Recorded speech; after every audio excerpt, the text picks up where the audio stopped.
You talked about the day in the life of Graham Cochrane, but can you kind of give us an overview of your week? Because you, like you said, you're creating content for two different brands, Graham Cochrane, the virtual business coach, and then Recording Revolution that you've been doing for 9 years now. What does a week look like as far as segmenting out your week for content creation, ideation, video recording, video editing, if you do that, all of these things are important when it comes to content creation. And by the way, if you are a home studio and you're just trying to implement a very basic content strategy, this is not going to be the way your week looks, but just getting an idea of the way it looks when you're doing this full time is going to give you some ideas for how you can take that and adapt it. The 80-20 principle. The last episode you listened to on the podcast, episode number 45, where we talked about the 80-20 principle, this all applies to this entire episode. So don't get overwhelmed by this. But Graham, yeah, your week. Oh, yeah. Well, you're just speaking one of my love languages is the Pareto's principle, 80-20 rule. I love efficiency because I'm trying to get a lot done. I'm trying to run 2 content brands.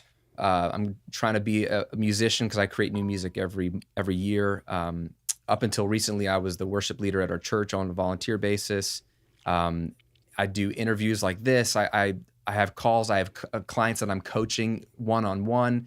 There's all these things I'm trying to do, and I'm trying to do it in such a short time frame because I want to have time to take my kids to school, pick them up from school, have all my evenings free, not work weekends. So I'm asking a lot of my work week, and so I'm going to go listen to your episode on the 80-20 rule because I love that, and I love to hear how people are implementing that. But a typical week as of now, and I will say every January, it's usually when I'm flying to the NAM show because that's always in January. When I'm on the plane, it's always when I'm on the plane to NAM, I'm always like pulling out pad and paper, and I'm like, all right, what worked last year with my schedule and what didn't work? Because it's evolved over the years, and I'm always trying to make it better.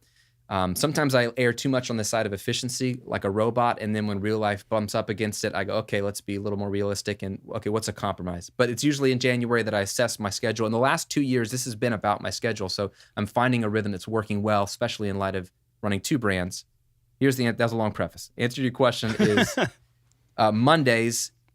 So I front load everything. The most important things to run the businesses, I front load. So for me, it's content, free content. The free stuff I give away is the fuel for the engine that generates revenue for me that allows me to do what I do. So without content, everything dies. And so Mondays are Recording Revolution day. So on a Monday, I get in 9 a.m. I'm in the office, and I work between 9 and 2 Monday through Thursday. So that's my schedule. So I have 5 hours on a Monday. And I have 5 hours to do everything I need to do for the Recording Revolution. So basically these days, that's shooting, editing, and prepping one main video that'll go out the following week. And then it's answering email. I have an assistant that helps me with that who takes care of customer service emails and deletes all the mean emails. So I never have to see them anymore.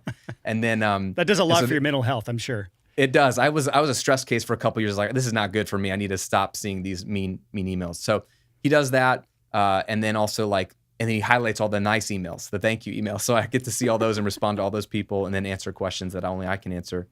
Answering email, interacting with students inside of my paid courses or membership sites, so like answering their questions, and then I'll do a little bit of interaction on social media since I'm not really on social media outside of work hours. It's like here's my 20 minutes for Facebook this week. I kind of do that. And then it's done. So it's basically keep another video in the pipeline for Recording Revolution is on Mondays.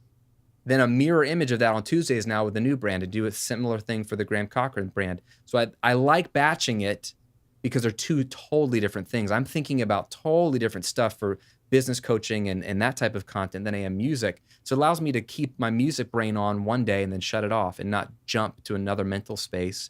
And then Tuesday I do a video and content, interact with people there for the Graham Cochrane brand. And then Wednesdays and Thursdays are my flex days. And so I keep those look different almost every week. Those are open. That's where I batch all my calls or interviews like this. I'll do on Wednesdays or Thursdays only. Coaching, if I have a client or a group coaching call with like some members from my membership sites.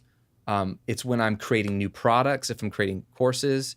It's when I'm recording music for myself. It's when I'm mixing for clients, if I'm doing a song or a single or an EP for somebody. All of that stuff fits within Wednesdays and Thursdays because I know I've done the stuff that drives the ship, that pays the bills. So now I'm more flexible to either mess around or take longer on something, or do something that's completely non-strategic for my business, but is fun and enriching, or I just get lost on YouTube sometimes. And that's helpful too, or not helpful. I'm just watching Star Wars videos, but I need to, it's fun. And then at that point, it's Friday. I don't work on Friday, Saturday, or Sunday. And then I rinse and repeat the next week. So it's really those 4 days, and I do it in those blocks.